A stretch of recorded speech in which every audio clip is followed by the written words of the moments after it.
The Boston Bruins are in Calgary tonight to take on the Flames following their win last night against the Edmonton Oilers. And what better time for the crossover event of the year?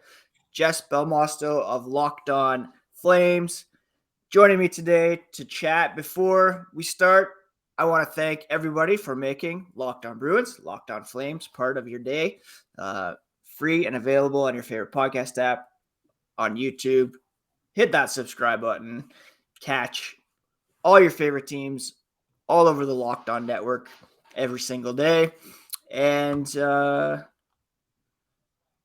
think that's it. Let's get into it. Jess, how are you? I'm great. How are you? Doing all right. Yeah. Stayed up a bit late last night to watch the Bruins beat I don't know how you do it, living on the Eastern time zone, covering the Flames. Huge stick tap to you. It's insane. To be entirely honest, there are definitely some games that I just go to bed a little bit early for. I mean, I completely understand. It's not entirely worth my time to stay up, especially if it's a blowout or right. But yeah, no, I've just kind of adjusted to living, quote unquote, in a mountain time zone for work, I guess. I mean, if a Bruins game starts at 7:30, I get annoyed just for that extra half hour. No, absolutely. I get it. It's rough. It's rough, but it's worth it. The Flames are fun. So my first question about the Flames this season is, what is up with the Flames this season? Last year, I think I had even picked them to go to the final last year, actually, against the Rangers. Obviously, that didn't work out. Right now, they're outside the playoff picture, looking in. What's up with the Flames this year? Is it just a matter of so much roster turnover, coaching, goaltending? What's the deal with these Flames? A little bit of all of that, I would have to say. I think most of it is, them losing two high-end elite players that really had that finishing quality to their game that a lot of these players don't have right now on the roster. And I look at players like Andrew Mangiapane and Dylan Dubé, who could, eventually step up and fill those roles, but I don't think it's going to be to the same effect as Matthew Tkachuk and Johnny Gaudreau. But there's been a lot of disconnect, I would say, between coaching decisions as well as just overall management.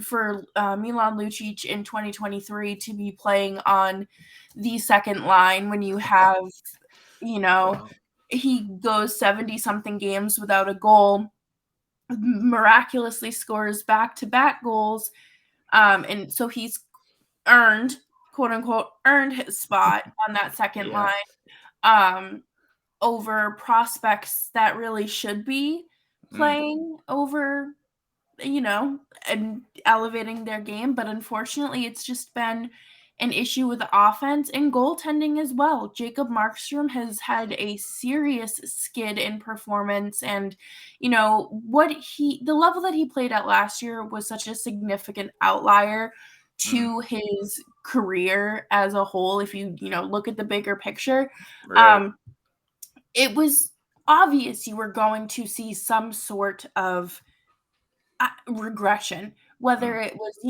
an average goaltender or below average. And it's been an unfortunate thing to watch.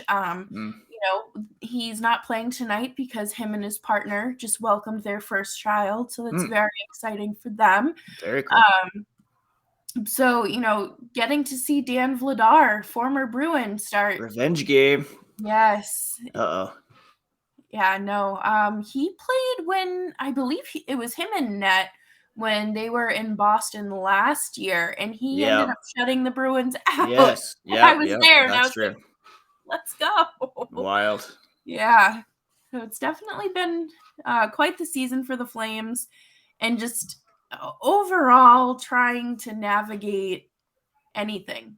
String a few wins together. Yeah. You talking about Markstrom there makes me kind of nervous about Linus Ullmark next season. Yeah, Wondering if there'll be a bit of a regression there, but I believe it will be him and net tonight against Vladar since Swayman played last night.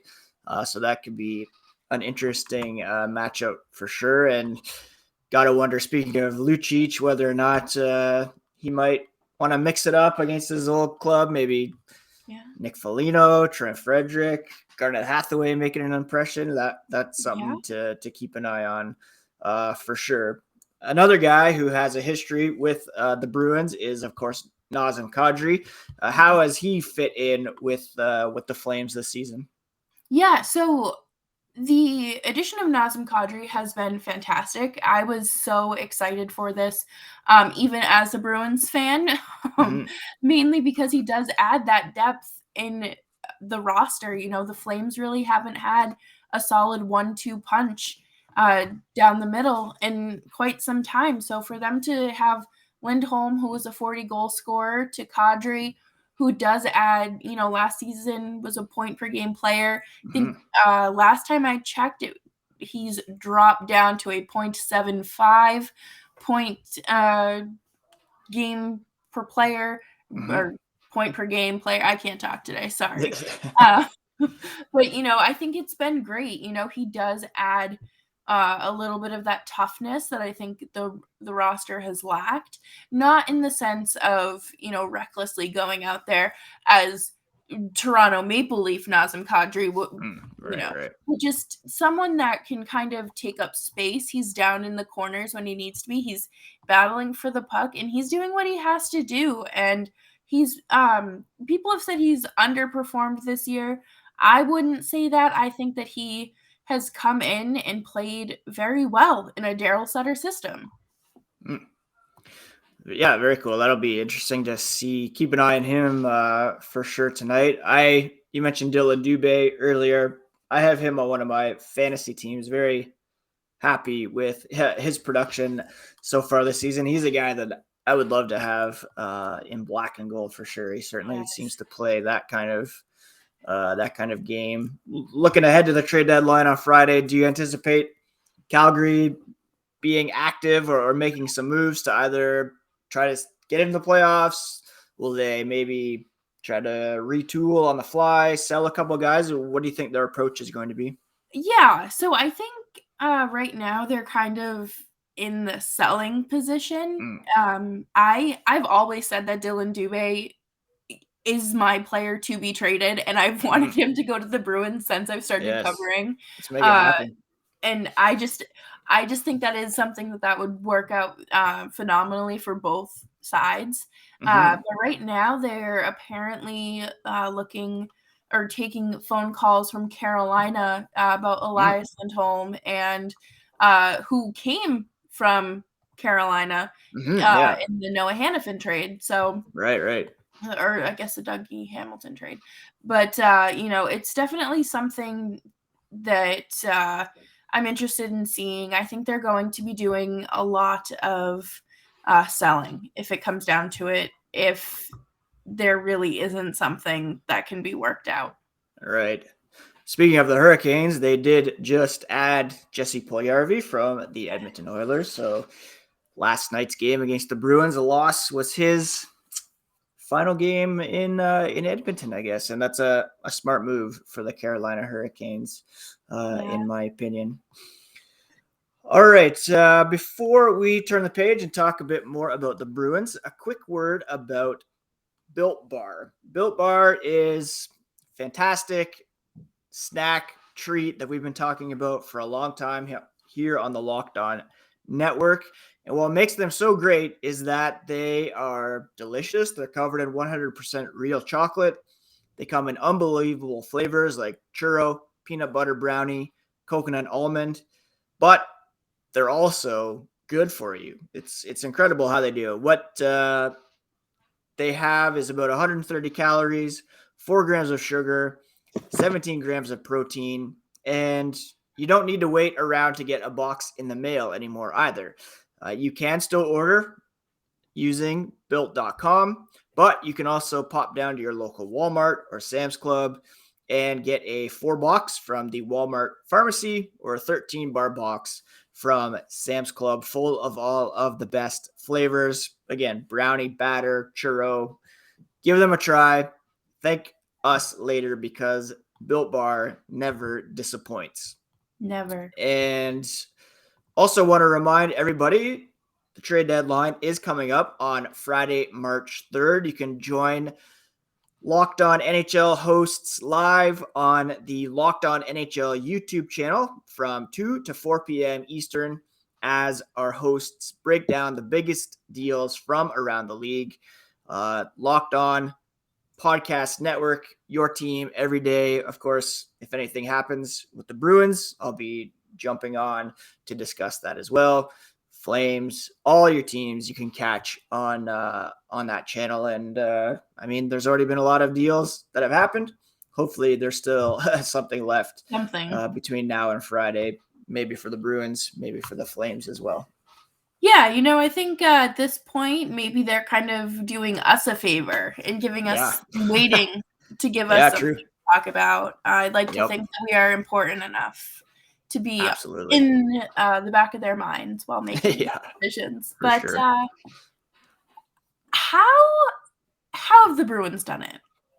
How oh my gosh. Here? I don't know, Jess.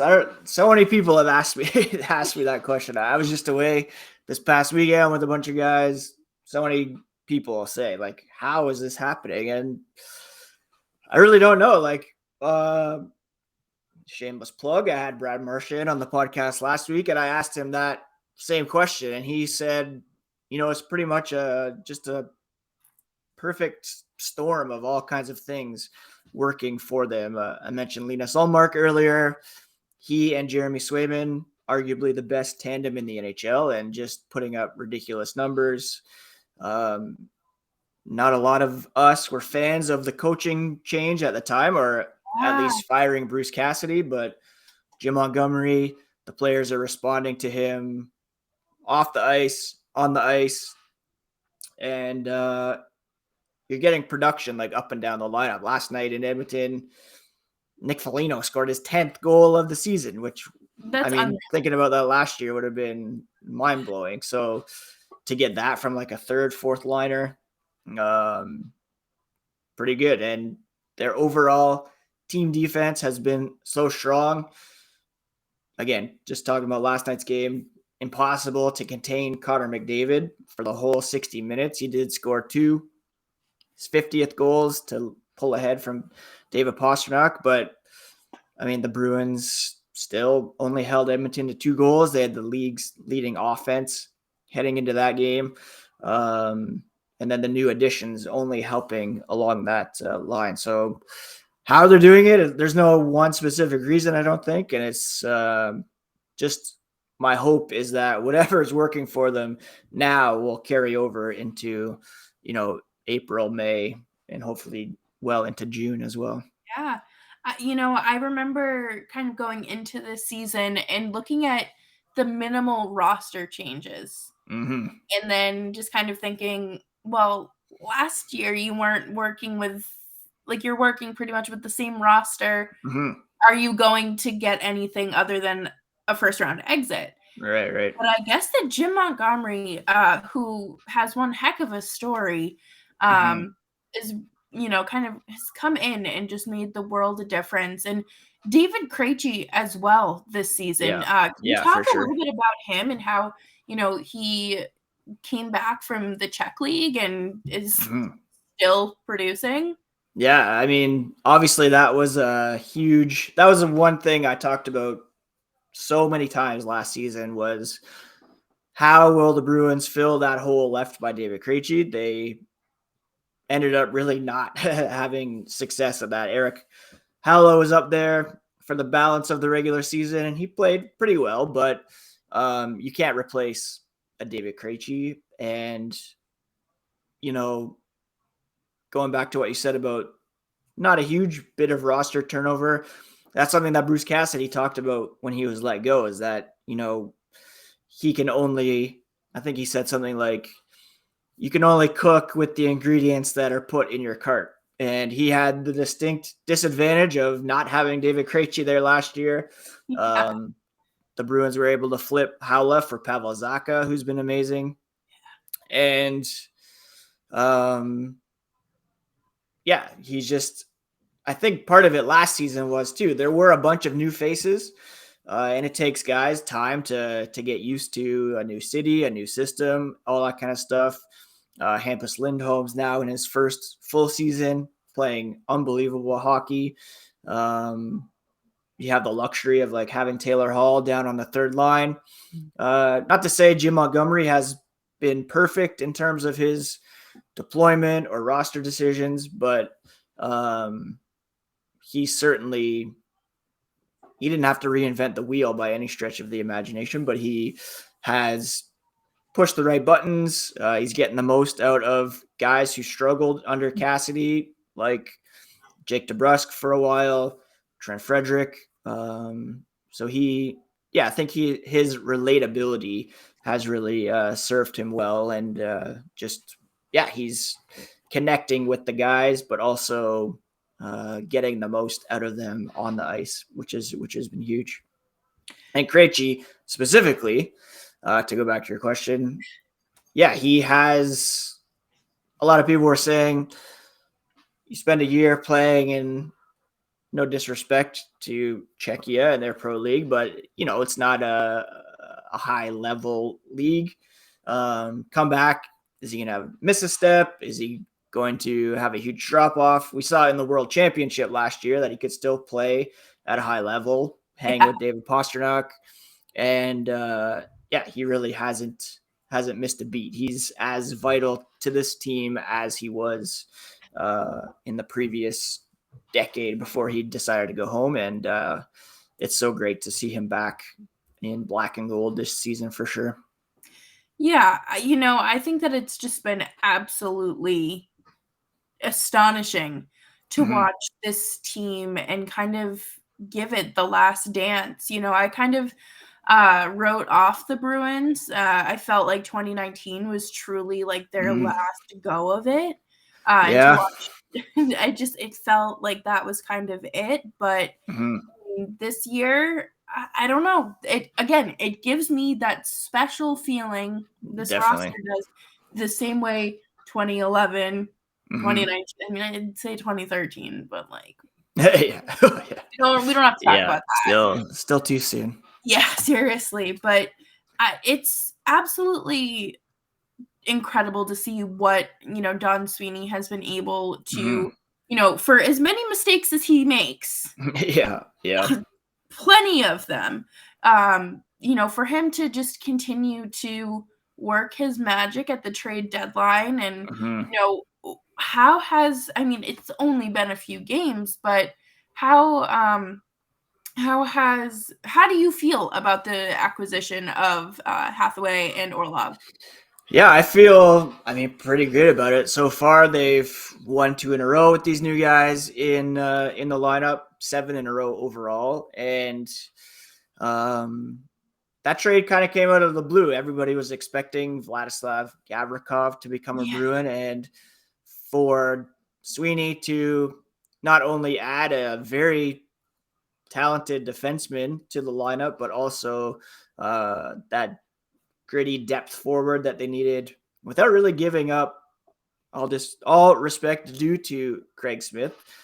He was a great Bruin, but those two players make this team better, I think. And I just look to specifically the goal that Nick Foligno scored last night. That was created by Dmitry Orlov facing down Connor McDavid as he entered the zone.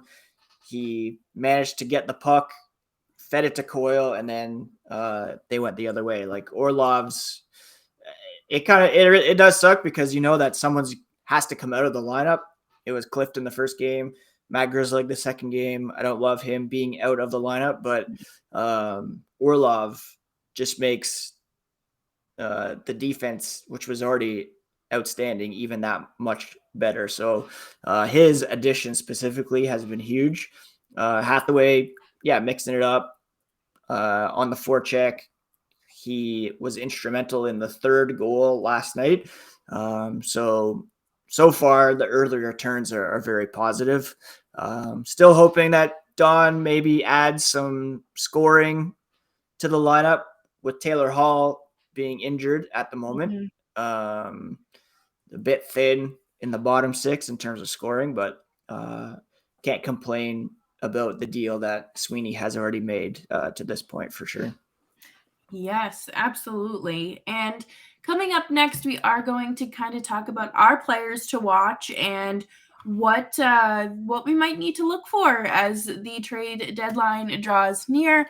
But before we do that, I do want to tell you about our next partner that has a product that I literally use every day. I started taking AG1 because I needed to protect my immune system and I wanted my gut health to be a little bit better. And AG1 has a very simple regimen. You just put a scoop of it in your cup of water every day, and you're getting 75 high-quality vitamins, minerals, whole food source special foods, probiotics, and adaptogens. So all very good things that you need to sustain a healthy lifestyle. I think it's great because AG1 costs you less than $3 a day, and it's cheaper than your cold brew habit. And I'm going to be real honest with you guys. That's about half the price of my Starbucks coffee some days. So you're investing in an all-in-one nutritional insurance that you need to protect yourself, especially through these long, cold winters. And Athletic Greens was created by someone created because the founder was on a regimen that was costing him up to $100 a day, and he wanted to create something that was sustainable and easy to use and affordable to get the optimal nutritional routine out there for everyone. And right now, it is time to reclaim your health and arm your immune system with the convenient daily nutrition. It is just one scoop in a cup of water every day. That's it. No need for a million different supplements to look out for your health. It is so much easier than just to take a pharmacy of pills every morning. Just one scoop and you're out the door ready to go. To make it easy, Athletic Greens is going to give you a free 1-year supply of immune supporting vitamin D and 5 free travel packs with your first purchase. All you have to do is visit athleticgreens.com/NHL network. Again, that is athleticgreens.com/NHL network to take ownership over your health and pick up the ultimate daily nutritional insurance. Boom. Alrighty. Well, big game tonight. Who do you think is a player that Boston fans should watch out for on the Calgary side of things? Who's a guy that could, sneak up on some people and really make a good impression here? I would say Tyler Toffoli and Rasmus Andersson. Both of them have been playing phenomenal this season. Tyler Toffoli just scored his 25th goal of the season over the past weekend, and Rasmus Andersson is just a great two-way defenseman that could definitely reach Norris Trophy caliber talk someday. So very cool. And he just had didn't he have a pretty serious accident recently? Yeah, he was riding an electric scooter from the casino in Detroit down to dinner with the team, and he got hit in a crosswalk, and I guess it was pretty traumatizing. Yeah. I don't know. They didn't really go into much detail other than saying there was no alcohol involved, which is always reassuring.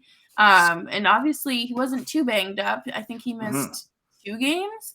Okay. But it wasn't I guess it wasn't too bad, but it's good to see him back. Who should the Flames watch out for? Because I know who my obvious answer here is. It's Jake DeBrusk. Yeah, he's I watched the game last night on the Oilers feed, and of course his dad, Louis, he does not play-by-play but color and for the Sportsnet broadcast, which was pretty cool. I was hoping Jake would score with his dad on the call. But yeah, he's He's been fantastic since returning from injury, and I'm sure he would love to score in his native Alberta. I think I don't know. Charlie McAvoy to me has been a guy who has just been really stepping up his game lately. Not that he had any deficiencies, but he started the season injured, as did Brad Marchand after offseason surgery. And I feel like his offensive game is really coming alive this season. I think last I checked, he's like a top 10 defenseman when it comes to points per game this season, which that's always been kind of one area, not where he's lacked necessarily, but there was growth, I think, in he's always been a fantastic defensive player.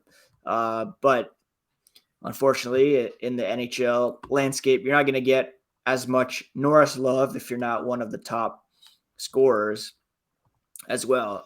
And let me just, he's like 9th right now in points per game among defensemen. And he had like a 3-assist game last week. I'm not sure if he got a point last night, but he's a guy that I think, could seriously contribute on any given night. And with Orlov there to kind of help ease the burden defensively, you could see McAvoy hit some bigger point totals even more coming up over the rest of the season and beginning tonight for sure. If you were Don Sweeney, who would you be calling right now? Realistically. I mean, it's so tough because they are like, I think they have like 33,000 in available cap space right now. So in order to make a move, they either have to get somebody to take Mike Riley, or you have to trade like Matt Grzelcyk or Brandon Carlo, which I don't think they're really up for. If possible, I could see them calling the Blackhawks and maybe asking, not that I endorse this per se, I'm not a huge fan of this guy, but like a Max Domi, I think might fit in well. I would love still to see them go after like some of these guys in Vancouver who are on the outs, like Connor Garland has always been a guy that the Bruins seem keen on. I don't know if they're done, to be honest. I mean, in order to make any more moves, it has to be money out for money to come in. Yep. So that's going to be extremely challenging. Like I said, they definitely need a scoring boost on the third line. And I wouldn't be upset seeing a guy called up from Providence to see if he can add some extra pop. I'd love to see Fabian Lysell up at some point to see if he could contribute. But yeah, I'm not sure how hard Don is working the phones at this point. Might just be satisfied with what they have, but I still think there's something missing there in the bottom six. What about the Flames? Do you think? Yeah, again, what's your prediction for the Flames at that trade deadline? I think because Brad Treliving isn't under contract after this year, I want him to do some sort of Hail Mary. I think he did everything in his power to reconstruct this roster with Huberdeau, Kadri, and Weegar coming in. I want to see him do something big, because I think that he has been one of the best GMs that I've seen in a long time. But if he doesn't necessarily think it's time to buy, I think it's fair to sell. I would say, Noah Hannafin is someone that's going to want a lot of money when the time comes next off season, and same with Elias Lindholm. But then again, I saw a tweet earlier that said, if Carolina's calling you about these two guys, you have to think about the kind of players they are and what you have, right there, because they're looking to win. So are you kind of putting yourself in a deeper hole there? Very true. Well, yeah, it should be pretty interesting. Trade deadline coming up Friday, 3 p.m. Eastern. Bruins, Flames tonight, 9 p.m. Eastern. Thank you, everyone, for making Locked On Bruins and Flames part of your day. Don't forget about the Game to Game NHL podcast. Every moment, every top performance, every result covered on Locked On Game to Game. And you can follow that podcast on your favorite podcast app, YouTube, and you can also subscribe to both Locked On Flames, Locked On Bruins on YouTube and your favorite app. Jess, always fun to chat. Always a pleasure. Looking forward to tonight's game for sure. And Yes. hopefully the Flames can get in the playoffs and maybe we can do a Stanley Cup final preview in a couple months. That would be super fun. That would be nuts. If the Flames even make it out of, well, first they have to clinch a wild card spot. If they make it out of the division, I would be thoroughly surprised. It would probably involve a coaching change, and I think we would see a lot of things happen before we ever saw Daryl Sutter fired. So, well, if that doesn't happen, love to have you on during the playoffs to get your take on how the Bruins are doing for sure. Always. And remind people where they can find you on Twitter as well. Yes, you can follow me on Twitter at Jess Belmosto. Same on Instagram. My tweets are just really live reactions to games like everyone else. And Ian, where can my Flames fans find you? I am at Ian C. McLaren, also on Twitter and Instagram. And I'll be tweeting during the game tonight, at least through the first period. We'll see if I fall asleep or not. But other than that, be back tomorrow to recap tonight's game, look ahead to the trade deadline. And thanks again, Jess. Thanks again, everybody, for listening. And enjoy the rest of your day. Yes.